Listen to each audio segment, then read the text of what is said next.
दोस्तों, आज की कहानी आपके दिल को छू जाएगी और सोचने पर मजबूर कर देगी। हमारे समाज में अक्सर हम कुत्तों का नाम लेकर उन्हें तुच्छ समझते हैं। किसी को गाली देते वक्त या बुरा भला कहते वक्त भी ये शब्द जुबां पर आता है। गाली तो किसी इंसान को दी जाती है, मगर नाम कुत्ते का लिया जाता है। क्या ये वाकई इतना गया गुजरा जीव है? क्या हमने कभी उसकी भूख, उसकी मजबूरियां समझने की कोशिश की है? शायद नहीं।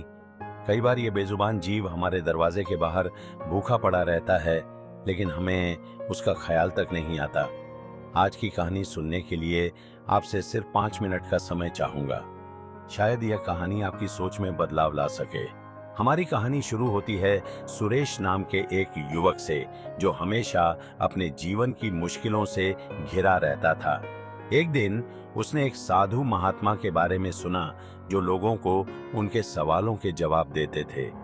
सुरेश के मन में भी कई सवाल थे, तो वह उनसे मिलने के लिए निकल पड़ा। वह महात्मा के आश्रम पहुंचा, जहां महात्मा कुछ लोगों को उपदेश दे रहे थे। सुरेश ने प्रणाम किया और बोला, गुरुदेव, मेरे मन में एक प्रश्न है। महात्मा ने मुस्कुराते हुए कहा, पूछो बेटे, तुम्हारे मन में क्या सवाल है? सुरेश ने संकोच के साथ कहा, गुरुदेव, मैंने सुना है कि कुत्ते को रोटी खिलाने से बहुत लाभ होते हैं, मगर मैं यह जानना चाहता हूं कि आखिर हमें इससे क्या लाभ हो सकता है। महात्मा ने सुरेश को समझाते हुए कहा, बेटा, अगर मनुष्य कुत्ते को रोटी खिलाने के 8 फायदे जान जाए तो कभी दुखी नहीं रहेगा। मैं तुम्हें एक छोटी कहानी सुनाता हूं, ध्यान से सुनना। एक समय की बात है।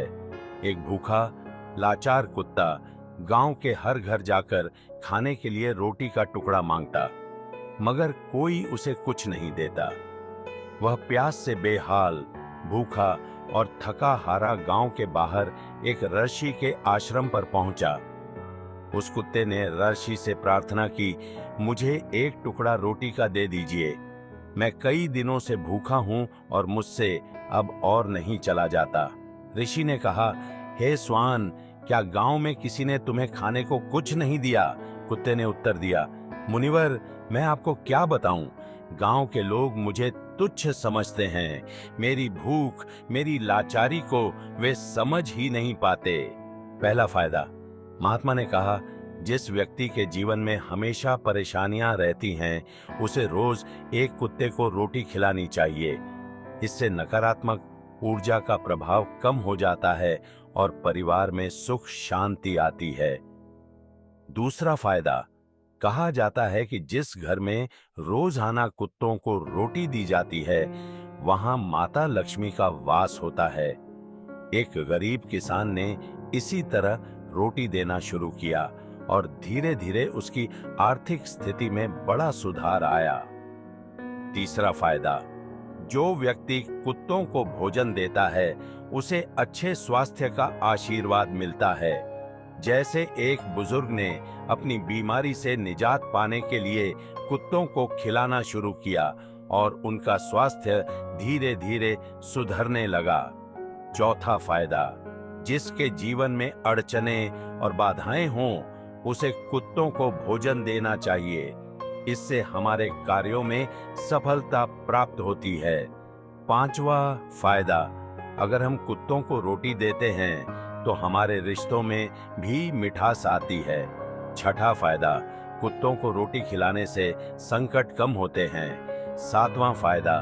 भूखे जीव को भोजन देने से मानसिक शांति और संतुष्टि मिलती है। आठवां फायदा। बिना स्वार्थ के किसी जीव की सेवा करना हमारे पुण्य में जुड़ता है और मोक्ष की प्राप्ति होती है। महात्मा ने कहा, जो भी मनुष्य पृथ्वी पर किसी जीव को दया दिखाता है, उसका जीवन सुख और शांति से भर जाता है। एक छोटा सा कार्य, कुत्तों को रोटी खिलाना, आपकी जिंदगी में बड़ा बदलाव ला सकता है। तो दोस्तों, यह 8 लाभ एक छोटी रोटी के टुकड़े के बदले में मिलते हैं। अगर आपको यह कहानी अच्छी लगी हो तो इसे अपने मित्रों और परिवार के साथ शेयर करें और इस चैनल को सब्सक्राइब करना न भूलें। ऐसा करके हम इस दया और सेवा के संदेश को और भी आगे बढ़ा सकते हैं। धन्यवाद और नमो बुद्धाय। आइए हम सब मिलकर इन बेजुबान प्राणियों का सहारा बनें।